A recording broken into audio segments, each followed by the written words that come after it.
नमस्कार, खेल और खिलाड़ी देख रहे हैं आप सब। मैं हूं आपके साथ साहिल केरनी। आज हम बात करेंगे इंडियन क्रिकेट टीम को लेकर, जिस तरीके से बहुत से बदलाव इंडियन टीम में हुए हैं।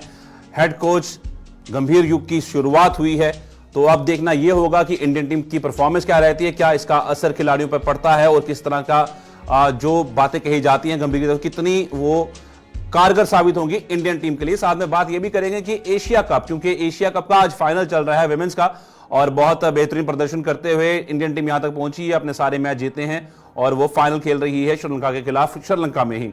अब देखना होगा कि आज के मैच में क्या होता है, क्योंकि फिलहाल तो 166 का टारगेट जो है वो टीम ने दे दिया है और श्रीलंका अब अगली पारी खेल रही है, चेस कर रही है। 26 पे 1 उनका आउट है। अब देखने वाली बात रहेगी क्या जीतती है क्या हारती है। पर आज ज्यादा बात हम करेंगे गंभीर का, जो एक नया युग शुरू हुआ है हेड कोच के तौर पर इंडियन टीम के लिए। क्या वो कितना सही है, क्या वो कॉम्बिनेशन सही है जिससे वो टीम को आगे लेके आए हैं। बहुत से बदलाव ने टीम के अंदर किए हैं। रियान पराग को टीम में रखा है, शुभमन गिल को वाइस कैप्टन बनाया, हार्दिक पांड्या जो कि कैप्टन थे कभी इस टीम के T20 के, और उनको वाइस कैप्टन भी नहीं रखा गया, जो कि T20 वर्ल्ड कप टीम जीत के आती है उसके बाद उसमें वो वाइस कैप्टन रहते हैं। और जैसे ये team under head coach Gautam गंभीर गिर जाती है तो उसके बाद एकदम से बदलाव देखने को मिलते हैं। हमारे साथ हमारे कुछ गेस्ट भी हमारे साथ जुड़े हुए हैं। फाजुल कबीर जी हमारे साथ जुड़े हैं, प्रदीप टंडन जी हमारे साथ जुड़े हुए हैं। उनसे चर्चा करेंगे सबको लेकर कि किस तरीके से ये अब खास तौर पर रहने वाला है और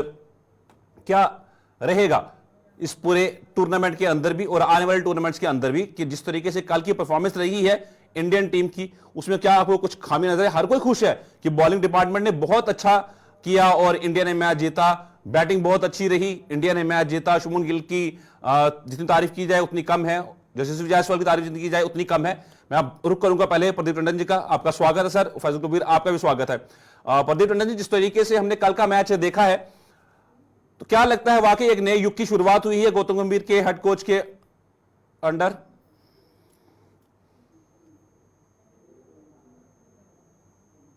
वाकई कोई कोई नया युग की शुरुआत हो रही है। एक T20 टीम है जिसमें उन्होंने नए खिलाड़ियों को मौका दिया है और ऐसा होता आया है, ऐसा होता रहेगा कि हम जब भी T20 की एक टूर्नामेंट खेलते हैं तो अगले टूर्नामेंट की तैयारी में लग जाते हैं। तो ये आगे के लिए तैयारी हो रही है। जी प्रदीप टंडन जी। बिल्कुल, ये आगे के लिए जी तैयारी जी, हो रही है।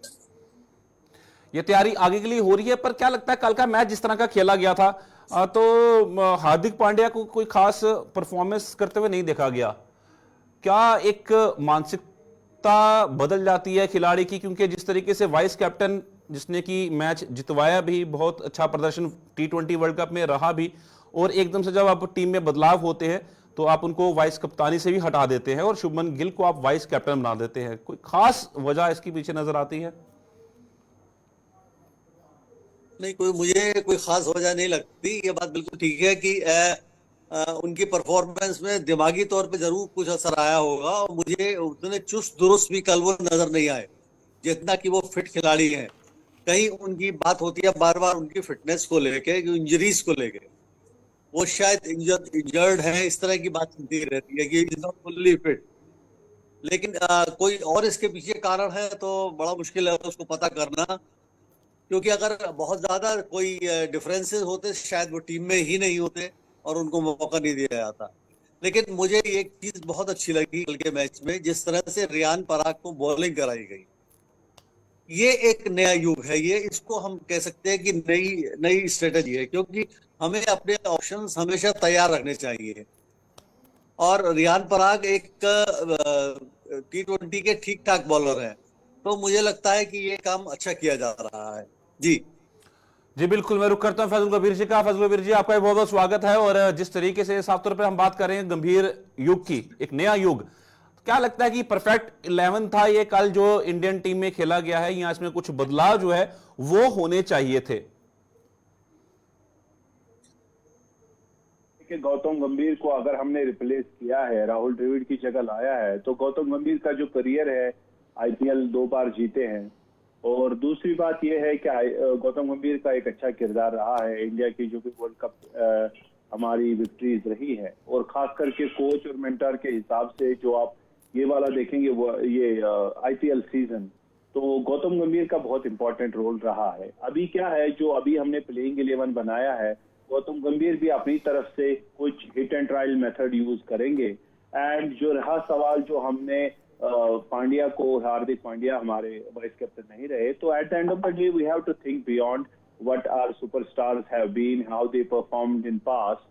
हमें अभी नई टीम को आगे लेके जाना है। टीम को अभी से डेवलपमेंट में अगर हम लेके जाएंगे, पहले दिन से ही वर्ल्ड कप अभी T20 2 साल दूर है, लेकिन आज के दिन से ही अगर hit and trial methods use करेंगे तो डेफिनेटली एक अच्छी शुरुआत है। और इसमें ये नहीं है कि कोई चीज गलत है या प्लेयर आए हैं नहीं आए हैं, हाँ ये एक बहुत अच्छी शुरुआत है and we are very much please with the thing. बात और जानना चाहूंगा, हेड कोच कितनी बड़ी भूमिका निभाता है जब वो टीम को तैयार करता है? मेरा अगला सवाल इसी सवाल से जुड़ा हुआ है, मैं समझना चाहूंगा इस चीज को। प्रदीप रंजन जी, आपकी आवाज जो है वो म्यूट हो गई है, आप इसको अनम्यूट कीजिए। जी जी जी, मुझसे पूछ रहे हैं? जी जी प्रदीप रंजन जी, आपसे पूछ रहा हूं, हेड कोच कितनी बड़ी भूमिका निभाता है एक टीम को तैयार करने में? बिल्कुल, आपका पॉइंट बहुत अच्छा है। देखिए, जब भी हम कोई हेड कोच बनाते हैं तो उसके दिमाग में एक स्कीम ऑफ थिंग्स होती है कि वो टीम को किस तरह से किस डायरेक्शन में लेके जाता है, उसे जाना है। और जब उसकी थॉट के साथ, उसके प्लानिंग के साथ टीम के सिलेक्शन बोर्ड को बैठना होता है। जो सोच है हमारे हेड कोच की, उसमें कौन कौन से खिलाड़ी फिट होते हैं, कौन कौन से फिट नहीं होते हैं, ये सोच डिपेंड करती है। इसलिए कुछ खिलाड़ियों को रेस्ट दिया जाता है, कुछ को बदल दिया जाता है। चीज ये है कि वो हेड कोच, उसका पाथ क्या है, वो किस रास्ते से किस तरह से चलना चाहता है। लक्ष्य सबका एक होता है, द्रविड़ का भी वही लक्ष्य था, या उनसे पहले जो और कोचेस रहे उनका भी वही लक्ष्य था कि सबको वर्ल्ड कप जीतना है, लेकिन सबके थोड़े थोड़े तरीके अलग होते हैं। तो उस लिहाज से हेड कोच का बहुत महत्व होता है, और उनकी स्कीम ऑफ थिंग्स में खिलाड़ी कहाँ फिट होते हैं, कौन सा फिट होता है, ये सब तय करना होता है अपने पूरी जो टीम है, पूरी जो बोर्ड है, उसको मिलकर साथ बैठ के। तो ये बहुत इंपॉर्टेंट है कि हमारा जो हेड कोच है उसका रोल बहुत बड़ा है। बिल्कुल। और गौतम गंभीर हेड कोच हैं, तो क्या आपको लगता है कि आने वाले टाइम में जब ओडीआई मैचेस शुरू होंगे इंडिया श्रीलंका के ही, तो उसमें रोहित शर्मा, विराट कोहली भी उसका हिस्सा होंगे, तो आपको यह जहन में नहीं आता कभी कि गौतम गंभीर को एक बनी बनाई टीम जो है वो मिली है? गौतम गंभीर क्या, बहुत बढ़िया सवाल ये जी जी, मुझे बहुत मेरे मस्तिष्क में, मेरे दिमाग में खुद ये एक बात घूम रही है कि गौतम गंभीर जो हेड कोच बने हैं, उनका रोल बहुत कठिन होने वाला है। बहुत कठिन इसलिए होने वाला है कि देखिए, जब आप बिल्कुल बेकार, आपकी टीम अगर बिल्कुल नीचे पायदान पे होती है, तब आपके पास करने के लिए बहुत कुछ होता है, आप बहुत कुछ क्योंकि और उस समय जो भी आप करेंगे वो एक्सेप्ट किया जाएगा, क्योंकि हम बिल्कुल नीचे पायदान पे हैं। उन्हें एक चैंपियन टीम मिली है, उस चैंपियन टीम को जो शिखर पर है, उस शिखर पे मेंटेन करना बहुत मुश्किल होता है उसको। इसलिए उनका जो रोल है वो बहुत कठिन होने वाला है। जरा एक मैदान भी खिसके तो लोग एकदम आलोचना करने लगेंगे, तो बहुत कठिन है उनके लिए। बिल्कुल, मैं रुक करता हूं फाजुल कबीर जी। जिस तरीके से फाजुल कबीर जी, ये बिल्कुल साफ है कि हमारे हेड कोच का बड़ा इंपॉर्टेंट रोल रहता है हमेशा एक टीम को तैयार करने में। और जैसे कल का मैच हमने देखा, हार्दिक पांड्या, इतनी जल्दी मतलब हम डिसीजन नहीं ले सकते हैं, पर हम सोच सकते हैं उस बारे में, क्योंकि हार्दिक पांड्या का हमने कल परफॉर्मेंस देखा और उनकी बॉडी लैंग्वेज भी देखी हमने, तो वो असर, वाइस कैप्टनशिप का असर कहीं ना कहीं देखने को मिल रहा था। ये पहला बदलाव हुआ है, तो ये कहीं गंभीर युग की शुरुआत ना हो। गंभीर युग में अलग से कह रहा हूं कि गंभीर युग अगर उस तरीके से हुआ तो ये वही चैपल वाला टाइम आ जाएगा जब बहुत बुरा हाल इंडियन टीम का हुआ था, फिर उसके बाद बहुत बदलाव हुए थे टीम के अंदर। तो not at all, it's not gonna happen. मैं अगले उस पे आ रहा हूं, अपने सवाल पे आ रहा हूं। तो हम ओडीआई में रोहित शर्मा, विराट कोहली को खेलते हुए देखेंगे, तो क्या लगता है कि विराट कोहली और रोहित शर्मा इस पोजीशन पे आके गौतम गंभीर से कुछ सीख पाएंगे, या गौतम गंभीर उनको सिखा पाएंगे, या गौतम गंभीर की एक अहम भूमिका रहेगी मैनेजमेंट में? देखें जी, अभी आप जो बात कर रहे हैं कि गौतम गंभीर क्या विराट कोहली और रोहित शर्मा को सिखा पाएंगे, वैसा सिखा पाना एक जरूरी नहीं होता, लेकिन कोच, हेड कोच की भूमिका जरूरी होती है। पूरे टीम का कोहेशन, एक बॉन्डिंग बनाए रखना। सीनियर्स जो हमारे टीम में ऑलरेडी है, रोहित शर्मा है, विराट कोहली है, इतने बड़े स्टार्स हैं, जो नए हमारे उसमें खिलाड़ी आ रहे हैं, जो नई भर्ती हो रही है, उनके साथ उनकी बॉन्डिंग कैसे बनाई जाए, तालमेल कैसा बिठाए जाए, वो सब चीजें एक कोच की जिम्मेदारी होती है, apart from teaching them some titbits. लेकिन बात ये है कि खाली ये चीज नहीं है कि विराट कोहली को अब गंभीर कवर ड्राइव करना सिखाएंगे या नहीं, लेकिन हाँ, टीम में ये चीज है कि उनका किरदार ये चीज भी दर्शाएगा कि वो टीम में कोहेशन कैसे लाएंगे, और जो टीम में प्लेयर्स ऑलरेडी सीनियर्स हैं उनको कैसे मदद दिलवाएंगे जूनियर्स को, और एक टीम, इंडिया टीम बनी रहे ताकि हम आगे जीत सके। बस ये बात है कि हाँ, गौतम गंभीर का एक बहुत बड़ा किरदार रहेगा, और वो बहुत अच्छे खिलाड़ी रह चुके हैं और उनका बहुत अच्छा करियर भी रहा है, चाहे कोचिंग हो चाहे आपकी प्लेइंग हो। तो उसकी वजह से हमें टीम इंडिया को बहुत अच्छा टाइम भी मिलेगा, चैपल वाला टाइम वापस नहीं आएगा। और ये चीज है कि अगर इंडिया ने अभी तक T20 वर्ल्ड कप से शुरुआत करी है, तो ये चीज की उम्मीद कर सकते हैं गौतम गंभीर से कि India will be the next ODI world cup champions. बिल्कुल, मैं अगला सवाल करूंगा प्रदीप टंडन जी आपसे कि श्रेयस अय्यर आखिर T20 का हिस्सा क्यों नहीं है? मतलब क्या उस खिलाड़ी में कमी है कि वो T20 नहीं खेल सकते, जबकि एक बेहतरीन खिलाड़ी हैं वो T20 के, उनका नाम इस टीम में क्यों नहीं? रिंकू सिंह को बार बार मौका क्यों? रियान पराग ने कल विकेट्स ली हैं बस एक ही मैच में, पर जब जिम्बाब्वे लेके गए थे वहां भी परफॉर्मेंस कुछ खास था नहीं उनका। तो क्या रियान पराग, श्रेयस अय्यर, तो रिंकू सिंह? देखिए जी, कोई प्लेयर ऐसे होते हैं जिनका गेम बहुत फास्ट होता है, किसी का गेम बहुत मीडियम पेस पे चलता है। अगर आप अफगानिस्तानी टीम को देखेंगे कि जो गुरबाज खेलते हैं उसकी गेम बहुत फास्ट है, तो गुरबाज को वो लोग टेस्ट में कम लाते हैं, इकराम अली खिल को टेस्ट में ज्यादा चांस मिलता है। गुरबाज को वनडे एंड T20 में लाया जाता है। जस्टिन लैंगर को आप देखें, उन्होंने ज्यादातर टेस्ट खेला है। तो ऐसा भी गौतम गंभीर ऐसे चेंजेस ला सकते हैं टीम इंडिया में, ये कोई आश्चर्यचकित होने वाली बात नहीं है। बस ये है कि हाँ, we have to see how he will take the team India to the next step. बस उन पे ही अब भरोसा, एतमाद, जब हमने उनको चुना है तो उनकी जो स्ट्रेटजी रहेगी उस पे एतमाद करके आगे बढ़ना चाहिए। बिल्कुल, वो तो एक देखने वाली बात रहेगी। अभी तो पहला मैच हुआ है, अब आज दूसरा है, तो देखते हैं आज क्या होता है, टीम में किस तरह से बदलाव होंगे या नहीं होंगे, किस तरह से खेला जाएगा, क्या प्रदर्शन रहेगा। मैं रुक करूंगा प्रदीप टंडन जी आपका। मैं आपसे यह भी समझना चाहूंगा कि ईशान किशन आखिर क्यों टीम का हिस्सा नहीं बन पा रहे हैं, एक बेहतरीन खिलाड़ी जो टीम से हमेशा अलग रह रहे हैं। ईशान किशन मुझे लगता है खुद अपने दुश्मन है। बोर्ड उनका दुश्मन नहीं है, शायद सेलेक्टर भी उनके दुश्मन नहीं है। उनको बार बार ये कहा गया कि आप वापस जाके रणजी ट्रॉफी खेलिए, लेकिन आपकी ईगो बोर्ड की ईगो से बड़ी नहीं हो सकती। बोर्ड की स्कीम ऑफ थिंग्स में बोर्ड के जो देखिए आप, हमारा BCCI बिल्कुल बहुत स्ट्रांग एक बॉडी है, और आप अगर मैं साफ साफ शब्दों में कहूं तो सुप्रीम कोर्ट की भी BCCI के आगे नहीं चल पाई थी। तो उसके आगे एक ईशान किशन या कोई और खिलाड़ी खड़ा हो जाए कि नहीं मैं इस बात को नहीं मानूंगा, तो ये चल नहीं सकता। ईशान किशन खुद अपने दुश्मन है। ईशान किशन खेल की वजह से बाहर नहीं है, मुझे लगता है वो अपने और कारणों से बाहर। इसके अलावा जो आपने अभी सवाल पूछा था कि रियान पराग और उसके रिंकू सिंह के बारे में और श्रेयस अय्यर के बारे में, देखिए इन सब के बैटिंग ऑर्डर अलग अलग है। श्रेयस अय्यर कंसिस्टेंट नहीं रहे हैं। रियान पराग जहां खेलते हैं और श्रेयस अय्यर जहां खेलते हैं और रिंकू सिंह जहां खेलते हैं, रिंकू सिंह का मेन रोल है 5-6 डाउन आने का। वहां अगर वो 25 रन भी देते हैं आपको 10 गेंदों में, तो वो बहुत बड़े मायने रखते हैं। लेकिन अगर यही 25 रन श्रेयस अय्यर बनाएंगे तो वो इतना इंपॉर्टेंट नहीं होगा। श्रेयस अय्यर से या रियान पराग से जो 2-3 राउंड खेलने आते हैं, उनसे हमें कम से कम 50 रन की इनिंग चाहिए। और ओपनर और वन डाउन अगर कोई खेलने आता है, मुझे 70-80 रन की उम्मीद कर सकते हैं, करनी चाहिए और उनको बनाना चाहिए। तब उनकी जगह एक सॉलिड मानी जा सकती है। लेकिन क्योंकि हर खिलाड़ी का कंपेरिजन उसके जो समकक्ष है, वह जिस पोजीशन में वो खेलता है, जहां वो आना चाहता है, जो उसकी पोजीशन है, वहीं से कंपैरिजन हो सकता है।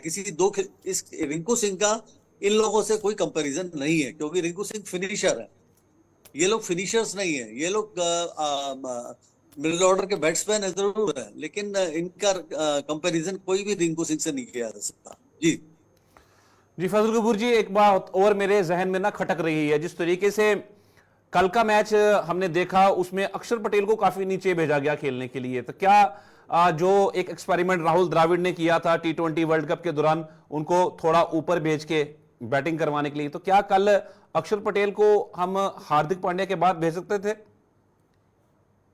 जी देखें, अभी एक चीज है कि अक्षर पटेल को जितना चांस अभी तक मिला है, ये अभी सारा एक्सपेरिमेंटल है। ऐसा है नहीं कि वो अब जमे हुए हैं नंबर 3, 4, 5, 6 या 7 पे। तो हाँ, वहां पे उनकी गेम हमें देखनी पड़ेगी, क्योंकि वो लंबे छक्के मारते हैं खड़े खड़े होके। तो हमें ये भी देखना है कि खड़े खड़े लंबे छक्के मारने वाला प्लेयर हमें फास्ट बॉलर्स के सामने चाहिए कि हमें स्पिनर्स के सामने चाहिए, ओपनिंग में चाहिए कि लास्ट में जो डेथ ओवर्स होते हैं। तो अब मसला ये है कि हाँ, एक्सपेरिमेंट्स अभी होंगे डेफिनेटली। मसला यही है कि हमें वेट करना चाहिए, टाइम देना चाहिए टीम को भी संभलने का, नए प्लेयर्स को जो आए हैं अब्सॉर्ब, नई कैप्टेंसी, नए कोच को, क्योंकि एक टीम जो है वी आर वर्ल्ड चैंपियंस। तो वर्ल्ड चैंपियंस के बाद वो सेटअप अब पीछे आ गए। अभी हमने नए नेक्स्ट T20 के लिए तैयारियां अभी से चालू करनी है। Definitely there will be lot of experiments. हमें क्या पता कि कल को ऐसे प्लेयर हम नंबर 7वें 8वें पे खेले जो अभी हमने ओपनर्स डाले हुए हैं। तो हाँ, definitely there will be a lot of change and we have to trust our coach and new captain for that. Pradeep Ranjan ji, जिस तरीके से कल बॉलिंग रही है इंडियन टीम की, जिस तरह की बॉलिंग इंडियन टीम की रही है कल, तो क्या लगता है कि बुमराह के बिना इंडियन टीम की बॉलिंग स्क्वाड जो है बिल्कुल ही कमजोर है? क्योंकि इतनी आसानी से मैच नहीं हारा कल श्रीलंका ने, बहुत फाइट किया। वो तो रही बात की आखिरी के सिर्फ 35-40 रन के बीच में वो सारी विकेट्स अपनी गवा बैठे, पर बहुत अच्छा फाइट कर रही थी वो 15 ओवर तक। देखिए, बुमराह का कोई मुकाबला नहीं है। बुमराह जैसा बॉलर वर्ल्ड में नहीं है, तो बुमराह को कोई रिप्लेस नहीं कर सकता। ये तो अपनी जगह बात रही, लेकिन जैसा कि अभी कबीर साहब ने कहा कि हमें तैयारी तो ये करनी है कि हमें दूसरी पौध तैयार करनी है। अगर कल को बुमराह आउट ऑफ फॉर्म हो गए या इंजर्ड हो गए तो हम खाली बैठ नहीं सकते ना। हमें एक टीम तैयार करनी है, नए खिलाड़ियों को मौका देना है। और मुझे लगता है अर्शदीप सिंह बहुत अच्छा कर रहे हैं। वो बहुत क्रूशियल मौकों पे रन रोकते हैं, विकेट लेते हैं। हाँ, थोड़ा सा मुझे सिराज ने निराश किया है। उनकी बॉलिंग में उतना दम मुझे अच्छा दिखाई नहीं दिया। लेकिन अगर बुमराह से आप कंपैरिजन करेंगे तो डेफिनेटली बुमराह जैसा तो आपको कोई मिलने वाला नहीं है। और जैसे ये बात सही है कि दूसरे पैनलिस्ट ने कहा कि अभी बहुत सारे एक्सपेरिमेंट हो गए। हम देखेंगे कि नए नए खिलाड़ियों को मौका दिया जाता रहेगा और ये हम उनको फिट किया जाता रहेगा कि किस रोल में क्या हम उनसे कुछ काम ले सकते हैं। तो बुमराह से जैसा तो कोई नहीं है, लेकिन हाँ, हमारी बॉलिंग इतनी वीक नहीं है। अभी हम मेन बॉलर्स को हमने रेस्ट किया हुआ है। कुलदीप यादव भी हैं जिनको हमने रेस्ट दिया हुआ है। तो वो ये तो हमारे एक स्पिनर और एक मीडियम पेसर मेन बॉलर है। इनसे अभी हम मौका पड़ा तो इनको जरूर यूज करेंगे, लेकिन हमें सेकंड लाइन भी तैयार करके रखनी पड़ेगी। बिल्कुल फाजिल कबीर जी, तेज गेंदबाज का विकल्प कौन हो सकता है इंडियन टीम के लिए? क्योंकि मयंक यादव भी रहे हैं, खलील अहमद भी तेज गेंदबाज हैं, अच्छे गेंदबाज हैं। मुकेश कुमार उस तरह से रेड बॉल के बॉलर इतने कामयाब नहीं हैं, वो ना ही वाइट बॉल के, वो ज्यादा कामयाब टेस्ट मैचेस में रहते हैं हमेशा ना। तो मतलब क्या विकल्प आपके जहन में आता है अगर जसप्रीत बुमराह टीम में नहीं होते हैं? तो एक स्ट्रांग जो है टीम किस तरह बनाई जाए, एक तेज गेंदबाज किस तरह से स्ट्रांग डिपार्टमेंट बनाया जाए?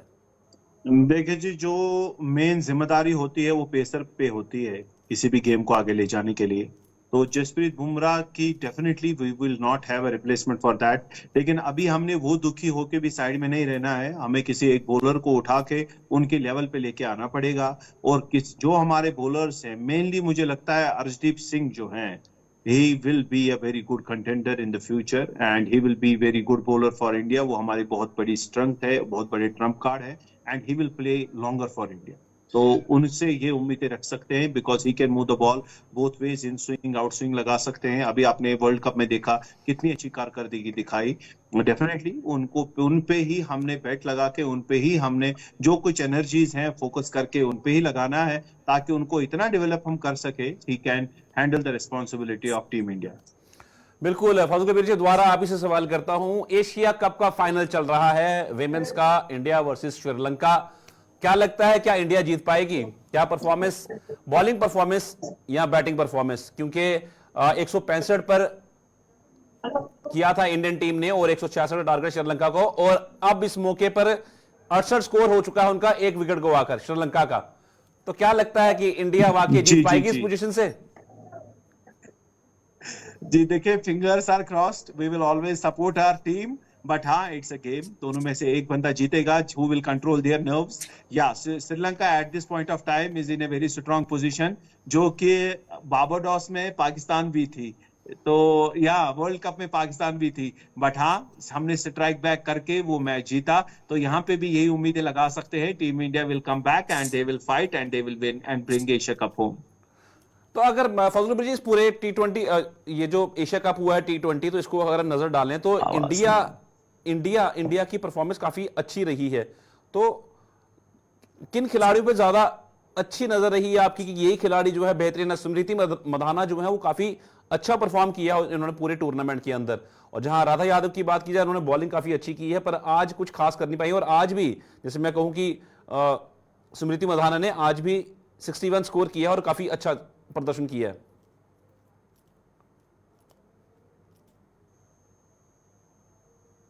रुकूंगा फैजल कबीर जी का। फैजल कबीर जी, जिस तरह इंडिया और श्रीलंका का मैच वुमेन्स का चल रहा है, तो क्या उम्मीद लगा सकते हैं आपकी, इंडिया या श्रीलंका? क्योंकि काफी अच्छी पोजीशन पे है इस टाइम श्रीलंका। जिस तरह से इंडिया ने टारगेट दिया था 166 का, तो लगता नहीं था कि इतना अच्छा खेलेगी श्रीलंका, पर बहुत बेहतरीन खेल रही है।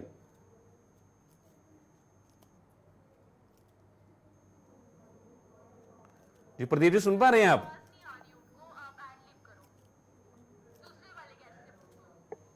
जी, मेरे से सवाल है आपका? जी या जी कबीर साहब से है? जी जी जी, आप इसे क्या लगता है, इंडिया श्रीलंका अच्छा। Asia cup women's? नहीं, मुझे लगता है कि कप तो हमारा ही है। ये थोड़ा बहुत ऐसा नहीं है, क्योंकि जो क्रिकेट है, क्रिकेट की तरह चलेगा। एक दो पार्टनरशिप बनेंगी, उसके बाद फिर गेम पलटेगा, एक विकेट आते ही फिर गेम पलटता है, तो ये सब चलेगा, अप्स एंड डाउन। लेकिन हमें लगता है 165 इज ए गुड टोटल, और हमें उसको आराम से डिफेंड करेंगे। हमें लगता है कि मैच हमें करीब 20-25 रनों से जीतना है, 20 रनों से जीत लेना चाहिए। जी बिल्कुल। एक आखिरी सवाल करूंगा मैं फैजल कबीर जी आपसे। जिस तरीके से चैंपियंस ट्रॉफी के लिए बहुत सी बातें निकल के सामने आ रही हैं, क्या वाकई ही इंडिया को रुख करना चाहिए पाकिस्तान का चैंपियंस ट्रॉफी खेलने के लिए? जी देखिए, अगर हम पॉलिटिक्स को असाइड रखेंगे, खाली क्रिकेट की बात करेंगे, जैसे भी पाकिस्तान वहां से आके निकल के आए थे इंडिया खेलने के लिए लास्ट ईयर वर्ल्ड कप, तो हाँ, for the sake of game, for the sake of viewers across the world, तो जाना चाहिए। बट हाँ, eight the end of the day is the political decision, हमारे कहने से तो वो चीजें वो बिल्कुल, इस पे हम अलग से चर्चा करेंगे अगले हफ्ते पक्का। पाकिस्तान कॉन्टेस्ट इस पे हम अलग से चर्चा करेंगे चैंपियंस ट्रॉफी को। तब तक कुछ ना कुछ बातें निकल के सामने भी आ जाएंगी, क्योंकि अभी तक सिवाय सिर्फ श्रीलंका में जो मीटिंग हुई थी आईसीसी की, उसमें सिर्फ यही निकल के सामने आया कि वहां सिर्फ फंड्स के बारे में बातचीत हुई है, पर इस बारे में कोई बातचीत नहीं हुई है। तब तक शायद कुछ क्लियर भी हो जाएगा ना।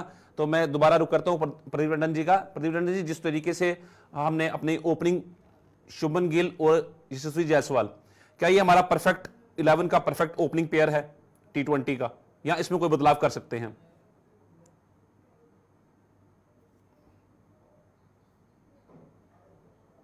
जोड़ी है, दोनों अटैकिंग बैट्समैन है, दोनों यंग है, तो मुझे लगता है इसको कंटिन्यू करना चाहिए। हमें थोड़े समय देखना चाहिए, इन्हें टाइम दिया, इस जोड़ी को टाइम दिया जाना चाहिए।